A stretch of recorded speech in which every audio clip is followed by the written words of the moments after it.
কোচবিহার জেলার মানচিত্রে অন্যতম ভাস্কর্যগুলির মধ্যে যেমনি রয়েছে কোচবিহারের রাজবাড়ি, তেমনি অন্যতম ভাস্কর্য রয়েছে গোসানিমারি রাজপাট ঢিবি, যা ভৌগোলিক এবং ঐতিহাসিক দিক থেকে অন্যতম।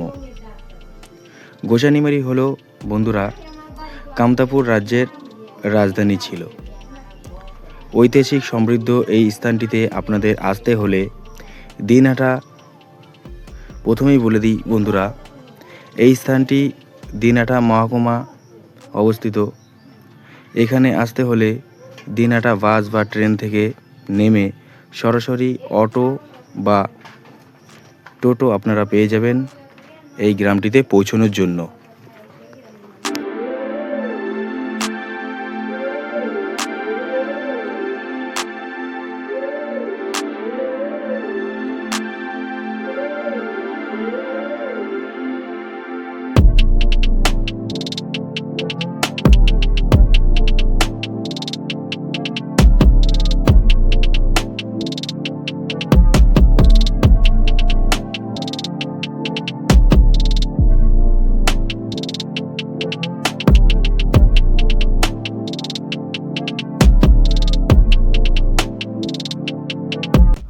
বন্ধুরা, আমরা ধীরে ধীরে রাজপাট ঢিবিতে প্রবেশ করব।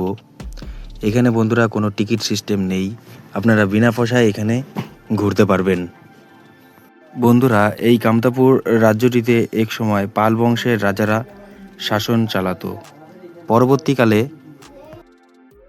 খেন রাজারা এই রাজ্য দখল করে নিয়েছিল এবং তৎকালীন সময়ে খেন রাজারা নীলধ্বজের আমলে কামতাপুরের এই দুর্গটি নির্মাণ করে।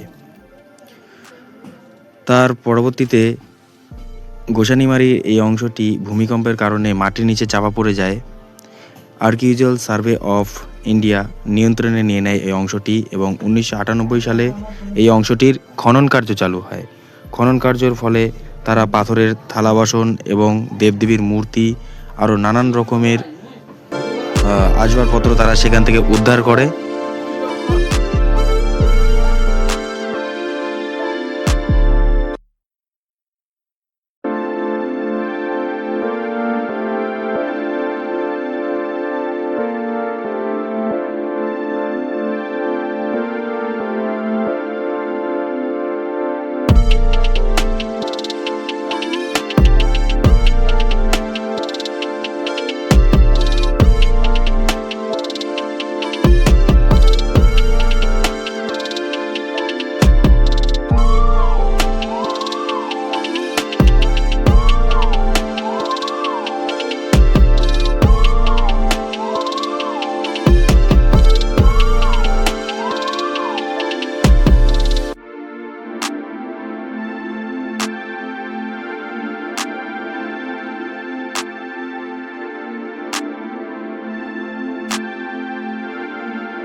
বন্ধুরা, আপনারা রাজপাট ঢিবিতে প্রবেশ করা মাত্রই আপনারা বড় বড় দুটো কুয়ো দেখতে পাবেন।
বন্ধুরা, আপনারা সামনেই দেখতে পাবেন সেই ঐতিহ্য ভাস্কর্য চালা, যেখানে এখান থেকে সংরক্ষিত নানান রকমের আসবাবপত্র এবং দেবদেবীর মূর্তি উদ্ধার করে সেখানে রাখা হয়েছে সেফটিভাবে।